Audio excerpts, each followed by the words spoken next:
Bien, pues bienvenidos a todos y a todas. Vamos a iniciar nuestra tutoría de hoy martes. Ya sabéis, estamos en la asignatura de Estado y Sistemas de Bienestar. Estábamos trabajando el tema 2, que era el tema del sistema educativo, ¿vale? Lo empezamos el otro día y hoy vamos a continuar y a ver si tenemos suerte y lo podemos terminar. Os recuerdo que se está haciendo una grabación de la sesión, así que las personas que estáis en la sesión sería conveniente, como ya sabéis, que tengáis los micros desconectados y, bueno, la imagen la podéis tener conectada o desconectada, eso da igual, ¿vale? En el caso de que necesitéis hablar o queráis participar o hacer alguna pregunta, le dais al simbolito de la mano, ¿vale? Que tenéis por ahí en la pantalla y ya me aparece un aviso emergente y os concedo la palabra para que podáis hablar y preguntar, intervenir en el aula y en la clase lo que necesitéis, ¿vale?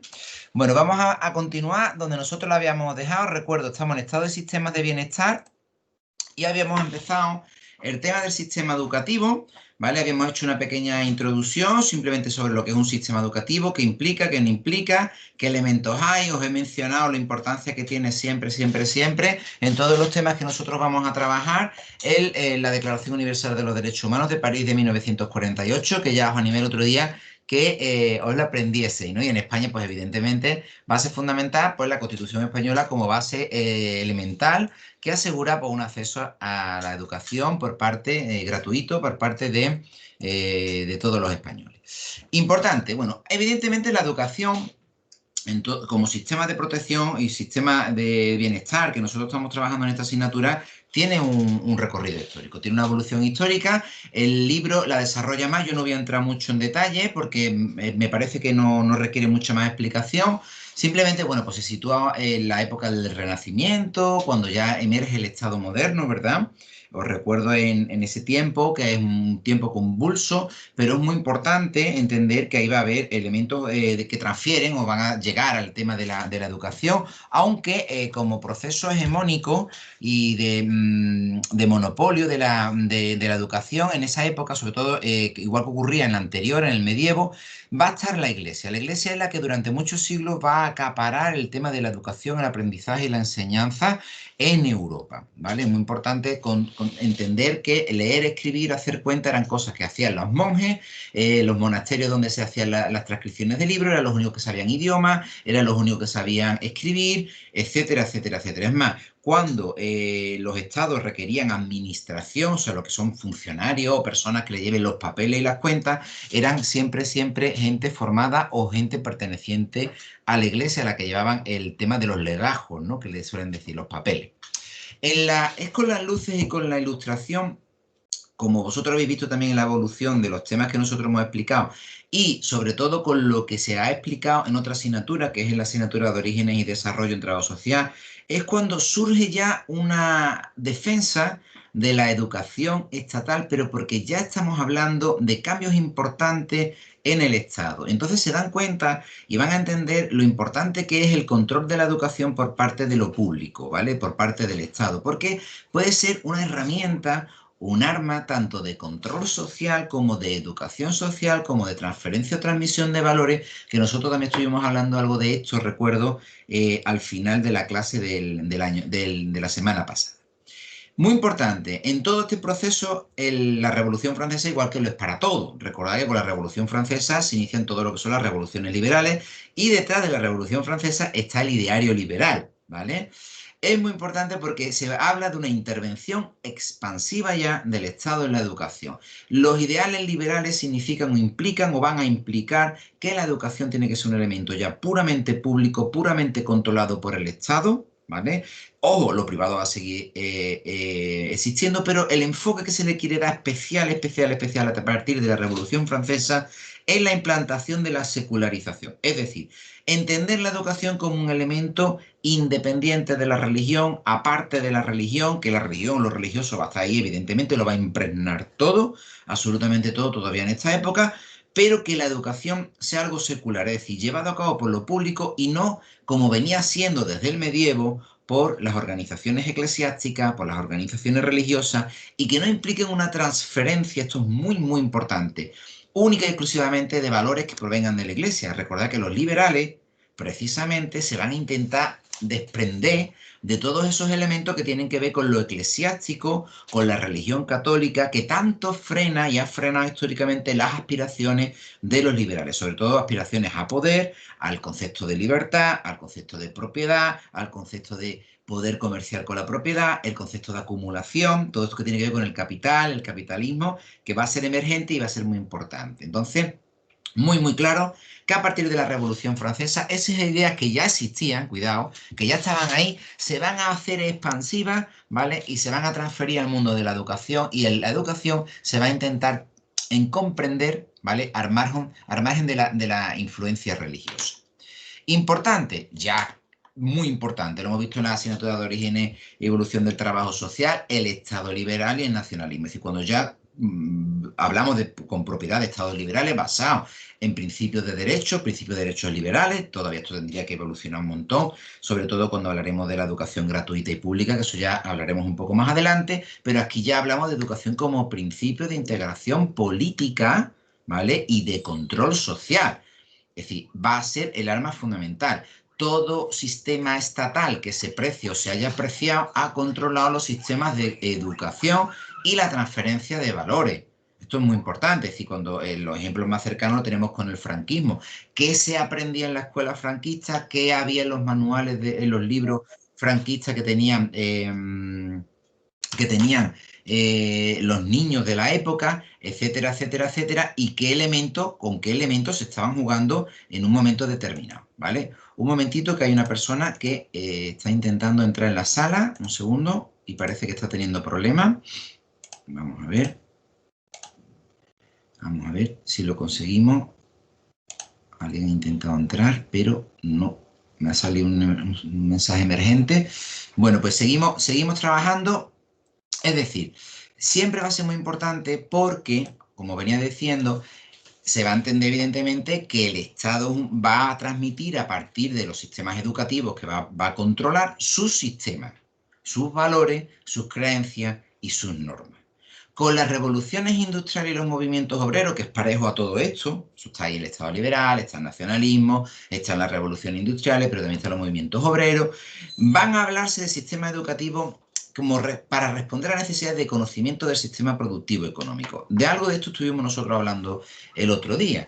Es decir, ¿por qué se tiene tanto interés en que exista una educación pública, que exista una educación extensiva? Porque nos aseguramos que podemos instruir a los futuros obreros en los conocimientos necesarios para el sistema productivo y para el sistema económico. ¿Qué es lo que tiene de bueno para el sistema industrial? Que la gente que viene a enseñar ya sabe leer, ya sabe escribir, ya sabe leer un cartel que pone no tocar o pulsar aquí o pulsar 3 veces. Eso ya lo saben leer.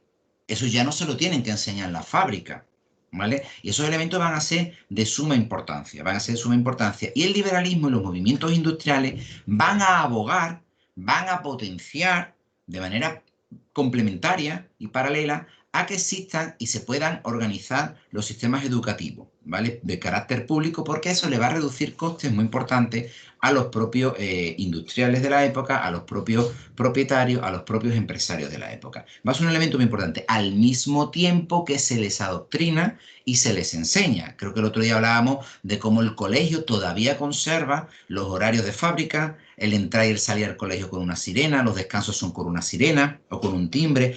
Esa secuenciación es muy importante. Es verdad que el colegio ha cambiado mucho. Es decir, antiguamente todos los niños se sentaban en pupitres individuales. Si nos vamos a la época franquista, nuestros niños de ahora se sientan en grupos o se les intenta sentar en grupo en esos colegios. ¿Por qué? Pues porque se sabe que los sistemas productivos actuales van a tener que trabajar en grupo y van a tener que trabajar en equipo. Por tanto, ya se les está preparando para la incorporación laboral desde chiquitito. Muy importante. En todo este recorrido que nosotros hacemos desde nuestro tema es precisamente la llegada del estado de bienestar. ¿Por qué? Ya hablamos a partir de la Segunda Guerra Mundial, cuando se va a concebir la educación ya como un derecho social. Es decir, a mí el Estado me tiene que proveer de educación y si no me provee de educación, en los tramos de que sean obligatorias esa educación, yo como ciudadano puedo llevar ante los tribunales al Estado y yo voy a ganar, porque es un derecho que yo tengo adquirido. Y eso me lo da a mí mi estado de bienestar como derecho social. Eso significa que las administraciones públicas tendrán que luchar mucho por una buena dotación de recursos materiales y humanos. Y esto es muy importante, porque esa dotación de recursos materiales y humanos debe de financiar la escuela pública, no la escuela privada. La escuela privada no es para los ciudadanos, ¿se está entendiendo? Es para unos ciudadanos que no quieren atender al derecho de ciudadanos normales y quieren ir a otro tipo de colegio, otro tipo de escuela. Entonces es muy importante entender que los recursos educativos y la transferencia de recursos educativos es para asegurar a la ciudadanía su acceso como derecho social. Bien, el libro ahora hace un paréntesis, una parada, precisamente en todo lo que sería la normativa que existe, que ampara a la educación y hace como un recorrido, ¿no? Lo hace primero por la Feria Internacional, donde ya os comenté antes la importancia de la Declaración Universal de los Derechos Humanos de París de 1948, donde ahí ya se recalca, ¿no?, el valor de la educación como derecho social. También, muy importante, en casi todos los sistemas de protección que vamos a dar en la asignatura, en el libro van a recalcarlo también, está el Pacto Internacional de los Derechos Económicos y Sociales. Este pacto internacional es donde se recogen los derechos sociales. Fijaros que se llama derechos económicos, sociales y culturales porque van mezclados. ¿Vale? Es decir, unos derechos sociales implican derechos económicos. Si tú quieres que se te cubra una pensión como derecho social, es al mismo tiempo un derecho económico. Si tú quieres que se te pague la escuela de manera pública, y se te financia ese coste, eso es un derecho social, pero es un derecho económico. Todo eso está vinculado, lo económico y lo social, y lo cultural en este caso también, está vinculado, está armonizado y no se puede separar. Por eso es tan importante que vayan de la mano lo económico y lo social. Por eso las fuerzas económicas odian tanto los derechos sociales, porque entienden que les dañan, entienden que ese dinero se lo pueden quedar ellos. Todo lo que vaya a derechos sociales, ellos no lo llaman inversión, lo llaman gasto público, no inversión pública. Técnicamente es una inversión social y es fundamental. Nosotros ahora estamos dirigiendo, yo estoy dirigiendo una tesis con un doctorando desde aquí, desde Sevilla, de trabajo social, donde precisamente a través de una metodología que se llama ROI, vamos a demostrar cuánto dinero genera la intervención del trabajo social, para que se entienda como inversión social. ¿Cuánto dinero devuelve la inversión que supone hacer trabajo social o generar políticas públicas de intervención social? Porque es una pasada. Y la pregunta es muy sencilla. ¿Cuántos costes puede generar una persona que tiene problemas de toxicomanía a la sociedad? ¿Cuántos costes le ahorramos a la sociedad y por tanto son beneficios económicos si invertimos en recuperar a esa persona? Fijaros, porque un economista siempre te va a decir que es despreciar el dinero, desperdiciarlo, claro, porque no se lo queda a él. No está viendo esto, ¿vale? Pero la educación, igual que otras intervenciones sociales y otros derechos sociales, son inversión pública e inversión social, no gasto. Bien, la UNESCO, a nivel internacional, quien más conoce educación, más habla de educación, es el órgano de Naciones Unidas que está vinculado a la educación, ¿vale? Que es la UNESCO. ¿Qué va a trabajar? Pues va a fortalecer o va a promover, fortalecer los sistemas educativos en todos los niveles. Recordad que la UNESCO trabaja a nivel internacional. Va a desarrollar, va a generar propuestas para desarrollar políticas de educación, capacitación y trabajo, y sobre todo en lugares prioritarios del planeta. Se ha de entender que Europa no es un lugar prioritario. Aprendizaje también permanente y la capacitación profesional. Se aprende durante toda la vida, porque toda la vida nos podemos capacitar para nuestras profesiones o para nuestra profesión, y por tanto vamos a estar siempre mejor integrados o mejor insertos en nuestra sociedad. El desarrollo también de lo que sería la educación profesional, esa educación que me facilita la incorporación a un puesto de trabajo, muy, muy importante, ¿vale? Eso está la UNESCO por ahí. También vais a encontrar en el libro los objetivos de la cumbre del milenio o los objetivos del desarrollo que están ahora también, que son los que sustituyeron a la cumbre del milenio. Pero más o menos para que los veáis venir, los dos aseguran, bueno, este es el de la cumbre del milenio. Se planteó la ONU una serie de objetivos que firmaron un montón de países, porque además cuando tú firmas una cosa es porque crees que la vas a cumplir, si no, no la firmas. Donde aseguraban que en 2015, estamos en 2020, los niños y las niñas de todo el mundo pudiesen terminar un ciclo completo de enseñanza primaria. Yo he puesto, eso que pone GG, no lo pone el libro, lo pongo yo. Porque ya desde que estoy enseñando esto, desde antes de 2015, yo decía, vamos a ver por dónde tiramos. Si tú no inviertes y no quieres cambiar el mundo, tú no lo cambias. Si tú sigues pensando que los niños y las niñas del planeta tengan y puedan terminar un ciclo completo de enseñanza primaria, es un gasto, tú no te lo gastas. Si lo ves como una inversión, sí lo haces. Y esto es lo que han hecho los países que firmaron la cumbre del milenio. Ahora tenemos los objetivos también del desarrollo, ¿vale? Bueno, pues vamos a ver por dónde van. Van por el mismo derrotero. No os quiero desesperanzar, pero van por el mismo derrotero. Bueno, desde la Feria Internacional, el libro lo que hace ahora baja a lo que sería la protección desde la Unión Europea a la educación.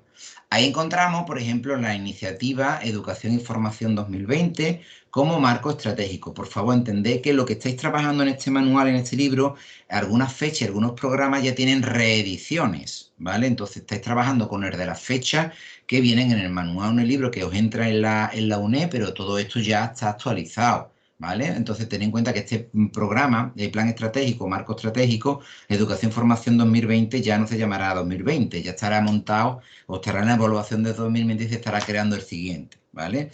¿Cuáles son los principales programas que tendría desde la Unión Europea? Pues estarían los programas famosos de aprendizaje permanente. Fijaros, aquí si es un programa de 2007-2013, ya está evidentemente la siguiente edición. Eso es muy importante. Está los documentos Europass, que son para intercambio de documentación y de títulos de formación y educación a nivel europeo, los programas sectoriales o específicos, los más famosos tenemos ahí, por ejemplo, los Comenius, los Erasmus, que os sonarán mucho, además tienen que ver con la universidad, los Leonardo da Vinci, los Grundtvig, todos estos son, bueno, programas transversales, los programas Jean Monnet, son dirigidos a diferentes tipos de poblaciones con diferentes características educativas distintas que abogan por un intercambio, una financiación y una aportación de capital desde la Unión Europea para el desarrollo con el enfoque educativo. Muy importante. Siempre detrás de la Unión Europea el enfoque educativo va en pro de conseguir el tema de inserción social a partir de la inserción laboral, ¿vale? Esa es más o menos la sensibilidad que suele tener la poquita política social europea que vais a encontrar. En España, bueno, en España ya lo dijimos al principio, tenemos como punto de partida nuestra Constitución de 1978, que es el documento que nos garantiza, este es el que nos garantiza que existe una educación educativa, un sistema educativo público y gratuito, este documento, la Constitución de 1978, y a partir de ahí por toda la norma que nosotros podamos encontrar. Os pongo entre paréntesis que repasáis los artículos. Echarle un ojillo al material que viene en el libro de la asignatura, le dais un repasito para que lo sepáis, pero básicamente hablamos de la Constitución de 1978 y después el libro os habla del propio sistema educativo. Bueno, el propio sistema educativo español tiene unas características, no es diferente de otros países, pero sí desde luego la particularidad y la peculiaridad que tiene y que hace que sea tan complejo ponerse de acuerdo es que existen transferencias de competencia a las comunidades autónomas. Esta idea, que puede ser buena o puede ser mala, depende de cómo la enfoquemos, se creó a partir del propio desarrollo constitucional, donde en las transferencias que se daban a las comunidades autónomas, creo recordar que era el artículo 148.1, había una serie de competencias entre las que van a destacar, por ejemplo, esta que hablamos de los sistemas educativos. Más que nada para respetar las identidades, las sensibilidades territoriales de un país tan complejo, porque el país español es muy complejo y en muchas diferencias, mucha diversidad y muchas sensibilidades, y para intentarla respetar, pues aquellos redactores de la Constitución española, que fue refrendada por los españoles, pues abogaron porque la educación más o menos estuviera en manos de los diferentes territorios, ¿no? De las comunidades autónomas. Aún así existe en nuestro sistema un ministerio, siempre hay un ministerio que tiene competencia de educación, y a veces que es un ministerio que tiene más de una competencia, pero aparece la palabra educación, con lo cual es el Ministerio de Educación, de que sería el que va a marcar las directrices generales sobre política educativa, ¿vale? Y siempre va a haber una ley de educación, una ley nacional. Ojalá existiera una ley nacional de servicios sociales, que no la tenemos, a lo más que llegamos a un plan concertado, ¿vale? Pero bueno, esto no es de este tema. Aquí os va a mencionar el libro, la Ley Orgánica de Educación de 2006, la Ley Orgánica para la Mejora de la Calidad Educativa de la LOMCE de 2013. Tened cuidado porque ahora estamos en un proceso evolutivo y de cambio legislativo. Yo me he permitido traeros, yo sé que no está en el libro, pero simplemente para que tengáis una visión general de toda la cantidad de evolución legislativa educativa en España, porque además es una pasada, vamos a coger esta imagen de Noelia Sánchez Justicia, que nos da una idea de por dónde están los tiros. Fijaros, estamos en la última, la LOMCE de 2013, pero de la LOMCE de 2013, ahora bien estamos con la ley de CELA, ¿no? Le llamamos ahora, que está ya en base de salir, en puerta de salida y de aplicación de la nueva ley educativa. ¿Vale? Bueno, ahí tenéis un poco el recorrido. Bueno, aquí se establece desde 1812, ¿no? Con la PEPA, el movimiento educativo más importante de España fue el ILE en 1876.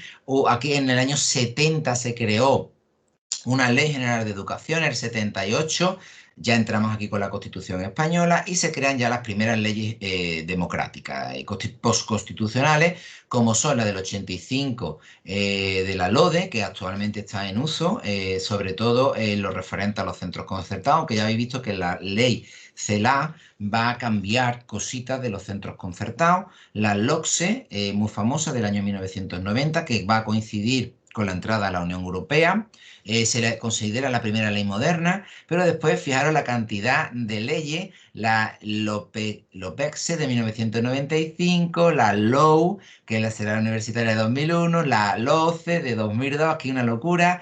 En 2006 se crea la LOE también, para cumplir los objetivos educativos planteados por la Unión Europea, donde se deroga la LODE, ¿vale? Las leyes, esta ley de aquí que tenemos anterior, y en 2013, con un artículo único de modificación de la LOE, se crea la LOMCE, ¿vale? Con todo lo que tenemos a partir de 2013, del periodo de gobierno del Partido Popular, y ahora entrando en este gobierno de coalición, pues tenemos la ley CELA, que también sería pues, otra nueva ley. Ninguna de estas leyes ha tenido refrendo de todo el Parlamento.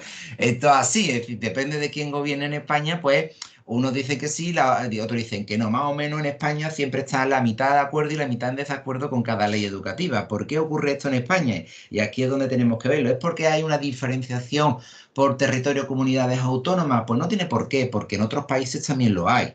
Entonces, no es tanto el hecho de la diversidad territorial como el hecho de no tener una estrategia educativa a largo plazo para las generaciones de españoles. Eso no se tiene. Se tienen leyes que intentan arreglar, enmendar y corregir cosas al estilo del gobierno que en ese momento haya. Entonces, más o menos te asegura que esa ley te va a durar unos 4, 5, 6, 8 años en el mejor de los casos, porque al momento seguramente nada más que hay un cambio de gobierno, otra vez se vuelve a hacer un cambio educativo. Y la gente que estamos en el mundo educativo, pues nos vuelve locos, básicamente, no solamente al ciudadano, no solamente al ciudadano normal. Bueno, ¿cuál es la estructura del sistema educativo español? Bueno, por ahora, si no lo cambian, pues básicamente hablamos de una educación infantil, ¿no? Entre 0 y 3 años, con ese periodo de 0 a 3 años que no es obligatorio, y de 3 a 6 años, la educación primaria, que sería, a partir de aquí ya es obligatorio, si os dais cuenta, ni el de 0 a 3 ni el de 3 a 6 es obligatorio, lo que pasa es que sí es verdad que a partir de 3 a 6 años prácticamente está el 99% de los niños escolarizados. Educación primaria hasta los 12 años, donde ya se pasa al sistema de la ESO, que sería de los 12 a los 16 años, y paralelo también estarían los programas de cualificación profesionales iniciales, ¿vale? Y todo lo que sean las formaciones profesionales, enseñanzas artísticas, las enseñanzas de idiomas, las enseñanzas deportivas, la educación de personas adultas, que también está aquí. Ya sabéis la filosofía que tenía la educación de personas de adultos, ¿no? La educación de adultos en España en origen se crea para solventar problemas de analfabetismo que era importante, sobre todo tras la Constitución de 1978, y problemas de lectoescritura que tenía pues muchísima población, sobre todo de mayor edad, ¿no? Hoy día, básicamente, en la educación de adultos lo que recoge son personas que han tenido problemas con el sistema educativo o han fracasado en el contexto del sistema educativo, ¿vale? Juan Jesús Herrera pone aquí 8 reformas educativas en apenas 45 años.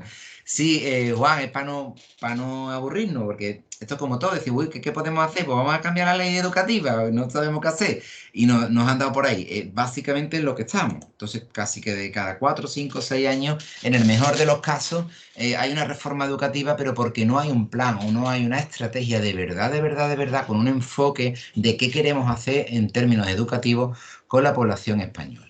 Bueno, esto que os traigo aquí son una serie de esquemas que os he rescatado de la nube para que tengáis información, aquellos que tengáis más problemas, para entender toda la heterogeneidad de nuestro sistema educativo. Pensad que la educación no es solamente el colegio, la ESO y ya llegamos a la universidad, sino que es bastante más complejo. Veréis, aquí tenéis, a ver, voy a ponerlo un poquito más ampliado para que lo podáis ver, ¿no? En los ciclos donde tienen educación, enseñanza gratuita, son estas que están aquí en amarillo.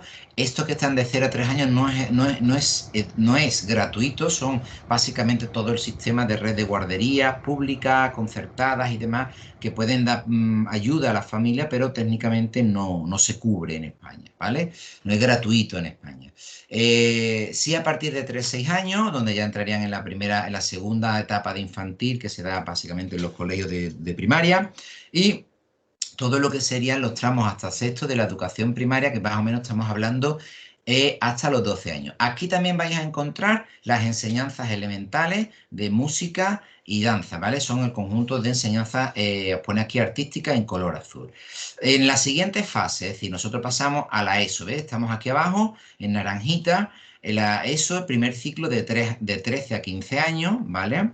Aquí entraríamos en todo ese proceso donde entraríamos esos 2 años, primero, segundo, tercero hasta el cuarto, donde en cuarto ya hablamos de segundo ciclo de la ESO y a partir de ahí ya podríamos hablar ya hablamos de los 16 años, hasta aquí es el sistema educativo básico, ya iríamos a las formaciones profesionales o a los títulos de formación de bachiller, etcétera, etcétera, que serían los que nos darían acceso a la universidad. Aquí estarían todo lo que sería, bueno, lo llamamos educación secundaria, las enseñanzas profesionales y música y danza también estarían aquí, ¿vale? Y comprenderían más o menos un curso. La idea es obtener o un título de graduado en eso o un título de bachiller, de formación profesional, perdón, básica, o después de esos 2 años que estamos viendo aquí arriba de bachiller, ¿vale? Primero, segundo, arte, ciencia y tecnología, humanidades y ciencias sociales, que son las grandes ramas por ahora, como están, creo que la ley CELA prevé una cuarta línea mixta, ¿vale? Los bachiller, de lo que tendrías un título de bachiller, y en los ciclos formativos de grado de artes plásticas tendrías tus títulos de técnico en artes plásticas y diseño, o títulos técnicos deportivos, o módulos técnicos de formación profesional, que sería el FP2, ¿no? Grado superior, etcétera, etcétera. A partir de aquí, el sistema educativo, perdón, ya estaríamos hablando, evidentemente, de acceso a niveles, bueno, en paralelo, perdón, estarían los sistemas básicos o superiores de las enseñanzas de idiomas, y a partir de aquí entrarían todo lo que son las enseñanzas universitarias, ¿vale? Y los niveles superiores, tanto de título superior de artístico, incluso máster, que se prevé y está contemplado, como los títulos en este caso, lo ponemos aquí, el título de graduado, que serían esos ciclos de 4 años, 4 o 5 años es un doble grado, ¿vale? A partir de ahí el título de máster, que es un año más, e incluso el título de doctor, ahí os pone un año más, pero hay veces que se tarda varios años en conseguir un acceso a un doctorado. En hecho también estarían los títulos superiores, ¿vale? De enseñanza deportiva, ciclo formativo de grado superior de FP, etcétera, etcétera, que estaría más o menos aquí, que todos ellos pueden dar acceso, no sé si veis la flechita, a entrar a estudiar en la universidad. Es decir, tú puedes estudiar en la universidad desde el bachiller o teniendo un grado, un título superior también, por ejemplo, de formaciones profesionales, etcétera, etcétera, etcétera. ¿Vale? Con todo ello, pues nosotros tendríamos aquí más o menos ese dibujo, ¿no? Esa imagen todo lo que sería el- todo lo que sería el, em, el sistema educativo a nivel nacional, ¿vale? Bueno, con ello vamos a terminar aquí el tema que estamos dando, que es el tema de educación. ¿Dudas? ¿Preguntas que hay antes de empezar el siguiente tema, por favor?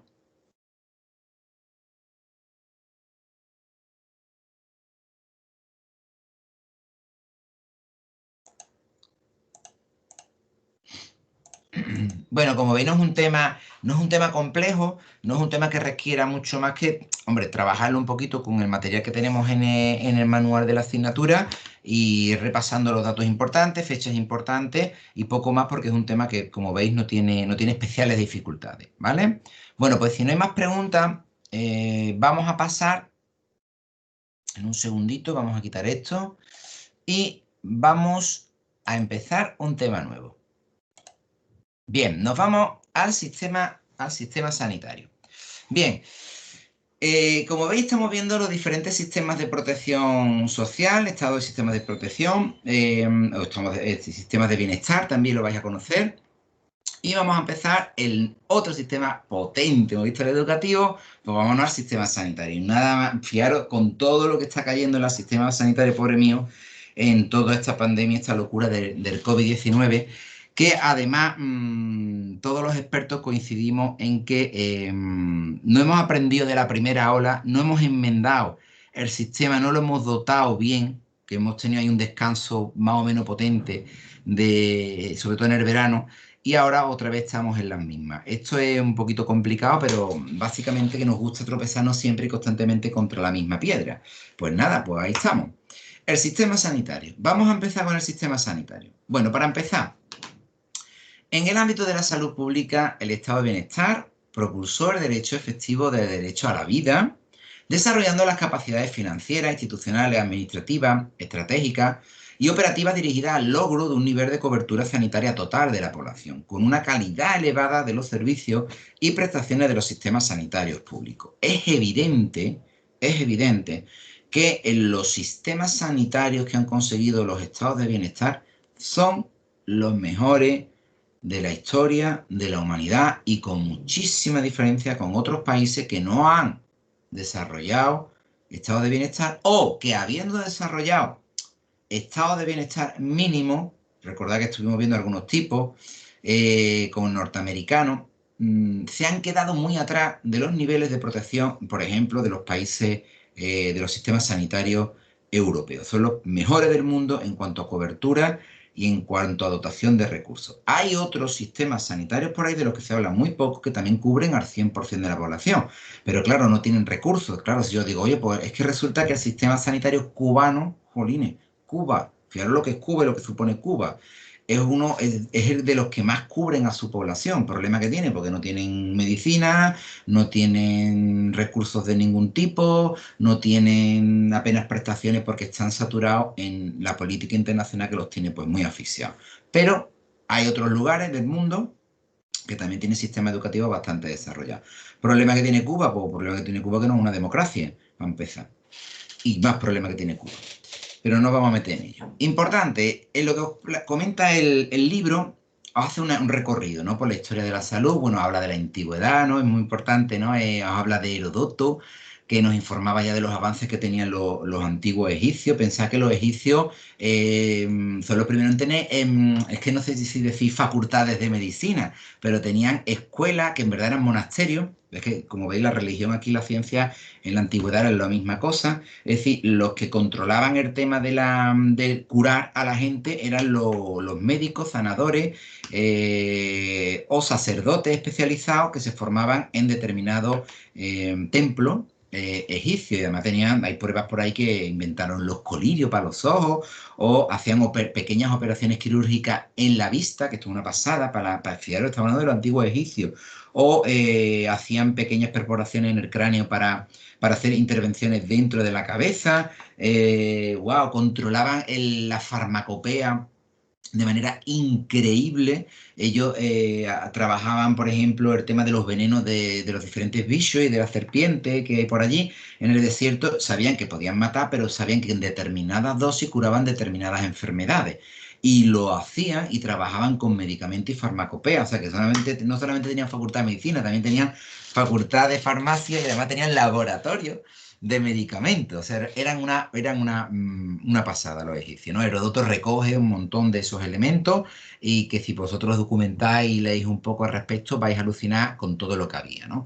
También el libro os habla un poco de los indostaníes, cultura indostánica, Y si nos vamos más hacia el Asia, primeras políticas, dice el libro que vais a encontrar de promoción comunitaria de la salud. La promoción comunitaria de la salud es la que garantiza en primera instancia la supervivencia de una población. Por ejemplo, ¿qué es una política comunitaria de salud? Decirle a la gente que lleve mascarilla con el COVID-19. Es una política comunitaria, porque eso es salud que garantiza que un montón de gente no se ponga, por ejemplo, enferma, ¿vale? O que el que esté enfermo no contagie. Por ejemplo, lavarse las manos, o lavarse antes de comer, o lavar higiene dental, o, por ejemplo, como la ley mosaica. La ley mosaica tiene un código de higiene estricto, estricto, estricto, que está en el Mosaic, que es para el pueblo judío. Oye, ¿por qué los hombres están circuncidados? Pues están circuncidados porque la ley mosaica dice que tienen que circuncidarse. ¿Y por qué se circuncidan? Porque es un parámetro no solamente, en este caso religioso, sino que tiene una lógica de higiene muy, muy importante, y más en la antigüedad y más en esta época, ¿vale? Que garantizaba la supervivencia de los varones y también la transferencia de enfermedades a la mujer, ¿vale? Es muy importante. Bueno, ejemplos de esto vais a encontrar muchísimo en el libro, y si vais más allá del libro vais a alucinar, porque la evolución de la historia de la salud en la antigüedad y en pueblos retirados de nuestro eurocentrismo nos revelan muchísimas cosas muy interesantes que hoy día bebemos de ella, ¿no? Hombre, por supuestísimo tendríamos que mencionar a los griegos y a los romanos. Si os dais cuenta que se está trabajando conjuntamente, porque son pueblos que se interinfluyeron muchísimo, muchísimo, muchísimo. Insistencia de los griegos, por ejemplo, os recarga el libro en la higiene individual y el ejercicio. Ya conocéis la famosa frase de mens sana in corpore sano, o grandes eruditos griegos, ¿no? Que llegaban a hablar de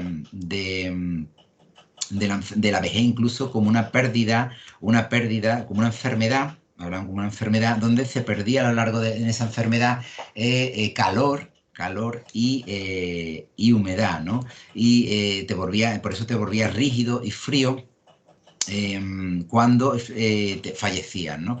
Y decían que básicamente la mejor cura contra la vejez o la enfermedad de la vejez era, que es muy gracioso, es una higiene, o sea, perdón, una dieta sana y ejercicio físico. O sea, como veis, todavía no ha cambiado, ¿no? Es muy importante el tema de la frase de mens sana in corpore sano, porque además lo llevan hasta el último extremo y tenía su razón de ser, tenía su razón de ser, ¿no? En Roma también o destacarán en este caso además las infraestructuras para la salud pública. Pensad que, por ejemplo, cuando tú en una calle pones un saneamiento o metes un acueducto para que traiga agua potable limpia a una población urbana, tú estás quitando de enfermedades lo más grande, tú estás quitando de pestes, ¿vale? Y de epidemias o pandemias lo más grande. O sea, el tema de saneamiento público es salud pública, ¿vale? Esa es una rama, una parte de la salud que es fundamental para la supervivencia humana. Quienes más invirtieron en esto y más se concienciaron en esto fueron los romanos, con esa ingeniería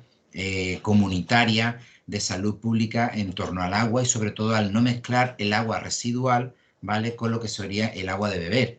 ¿Vale? Que eso sería fundamental, que en muchos pueblos se mezclaba, se tiraba en cualquier lado, ahora tú ibas y bebías donde mismo bebía el ganado, habían hecho allí pipí el ganado, cogías ese agua con mosquitos y con eso cocinaba o bebía. O sea, quiero decir, todo eso genera muchísimos, muchísimos problemas de higiénico-sanitario. Pensar ahora mismo que en el planeta Tierra, ahora mismo, ahora en pleno 2020, tenemos un montón de problemas con acceso al agua, pueblos que no tienen acceso al agua, y tendríais que ver a que muchos pueblos que tienen acceso a agua, a qué aguas tienen acceso, la calidad tan pésima de esas aguas, y prácticamente estarían prohibidas beberlas en Europa, e incluso el color que tiene ese agua. Es decir, yo he visto críos y adultos beber agua, su agua potable, y el agua es de color marrón.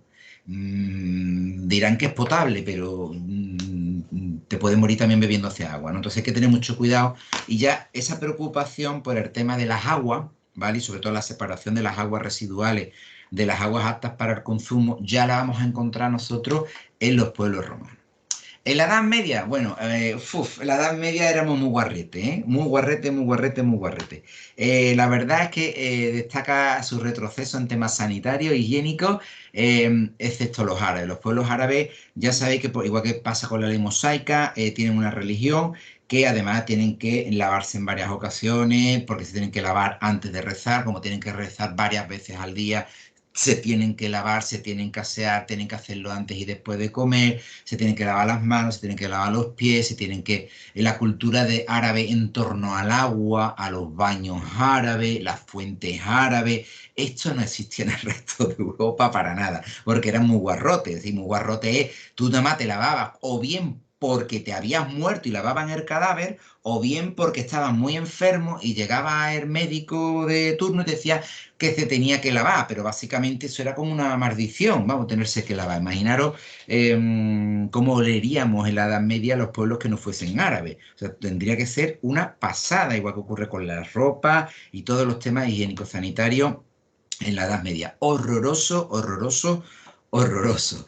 En el Estado moderno, bueno, pues ya evidentemente esto va evolucionando. El Estado moderno ya hasta el siglo XX, hablamos de un montón de tiempo, hay un despegue y una consolidación de todo lo que serían a partir de entonces de las cuestiones higiénico-sanitarias y hasta nuestros días, básicamente, ¿no? Hasta el estado de bienestar, los grandes estados o sistemas de protección sanitaria y todos los grandes avances en medicina y en salud pública, que es muy importante. Me estoy acordando ahora mismo de nuestra reina histórica, ¿no? Isabel la Católica, que yo no sé si la habéis visto en las series de televisión, es una reina que sale muy mona, muy jovencita, muy apañada, pero ella llevaba gala que nunca se lavaba, pero así, ¿eh? Y que llevaba todavía desde pequeña, desde jovencita, el mismo camisón, no llevaban ropa interior, imagínate, el mismo camisón y que lo llevó hasta que prácticamente se murió, creo. Y además lo llevaba a gala como una cosa de pureza, yo no sé lo que se le vendría por la cabeza a la gente de la Edad Media, pero es que lo llevaban a gala. Entonces imaginaros ese personaje que vosotros veis en las series de Isabel la Católica, que más o menos son gente mona, muy bien peinadita y muy tal. La Isabel la Católica de verdad, yo no sé cómo sería, pero desde luego no es la que se parece en la televisión. Bueno, vamos a seguir avanzando que si no me despisto, me despisto. Si nosotros continuamos, muy importante, ya nos vamos enfocando en el caso español, el libro os recuerda, ¿no?, que durante la dictadura franquista, bueno, pues existió en el año 1938, fijaros que estamos terminando la guerra en sí, el Foro del Trabajo, ¿no?, que regulaba la cobertura sanitaria del trabajador y se contemplaba con otros infortunios, perdón, se complementaba con otros infortunios como son el de vejez, invalidez, maternidad, accidentes de trabajo, enfermedades profesionales, tuberculosis y paro forzoso. Ahí ya se estaban implicando o correlacionando con elementos que tenían o que daban acceso a determinadas prestaciones. Por favor, entenderme que en el 1938 estas prestaciones eran anecdóticas, por no decir ridículas. La ley de base sí va a ser muy importante, muy, muy importante. La ley de bases de la seguridad social, que es la inspiradora de la que tenemos ahora mismo, que se crea en el año 63, que se crea en plena dictadura franquista. Es muy importante porque además es una ley, yo creo que aquí ya he explicado en alguna ocasión, que hace la segunda parte. Hay como dos partes del franquismo, la dictadura franquista tiene como dos partes. Una primera parte que es puramente fascista, donde están los gobiernos de la falange, ¿vale? Y que se solapa con otra parte que se llama tecnocracia, que está amparada el gobierno en un movimiento religioso que se llama Opus Dei, que os sonará muchísimo, de gente muy cualificada, muy formada en Europa, en universidades europeas, y que están muy vinculados evidentemente al Vaticano, a la Iglesia Católica, etcétera, etcétera. Hay un cambio importante que además les va a posibilitar al franquismo dejar de llamarse fascismo y llamarse franquismo y conseguir que los americanos, el Vaticano, abran fronteras con España y les den la bienvenida a la ONU y ampare el sistema franquista español porque les va a ayudar y lo van a entender como un aliado fundamental en que en ese momento es la Guerra Fría, ¿vale? Entonces, como veis, todos son elementos muy estratégicos. Para ello, Franco tuvo que deshacerse de la parte más fascista de su régimen, por eso quitará todos los ministros que tengan que ver con Falange y pondrá todos sus ministros del Opus Dei. Hará un giro hacia la Iglesia Católica y dejará un poco de lado el fascismo para que esté bien visto, sobre todo por los americanos, que los americanos no podían hacer tratos con un fascista porque acababan de, en la Segunda Guerra Mundial, pelear con los fascistas. Entonces, claro, era incoherente para el pueblo americano. Y los mismos americanos lo llamarían, en vez de fascismo español, lo llamamos, en torno a un personajillo muy gracioso, lo llamaron franquismo. Bueno, pues ahí se quedó el nombre y hoy día pues seguimos hablando de franquismo, pero que más o menos para que lo veáis.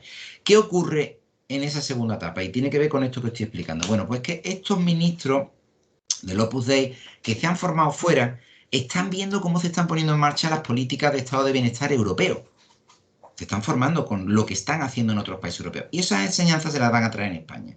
Y decirle a Franco, oye, mira, está el fordismo, está el keynesianismo, está... Bueno, no sé si se enteraría, pero empezaron a poner políticas parecidas, ¿vale? Y una de ellas va a ser precisamente en base a los postulados de Beveridge, recordad el informe Beveridge, que se hace en Reino Unido, se va a proponer creación, igual que están haciendo ya otros países, y lo están haciendo bien, de una seguridad social. Entonces en España, pues se imita, se hace, fijaros, no estamos en estado de bienestar porque no estamos en democracia, pero sí se imitan las políticas de estado de bienestar que hay en Europa. Entonces, fruto precisamente de esos cambios y de esa imitación, ¿no?, que traen esos ministros formados, esos tecnócratas que se les denomina del Opus Dei, que llegan a influir en la política española, se crean, entre otras cuestiones, la Ley de Bases de la Seguridad Social del año 63, que básicamente es la misma seguridad social que tenemos ahora, lo que pasa es que la hemos ido cambiando mucho, ¿vale? Pero básicamente el sistema funciona igual. ¿Qué tiene que ver con la salud?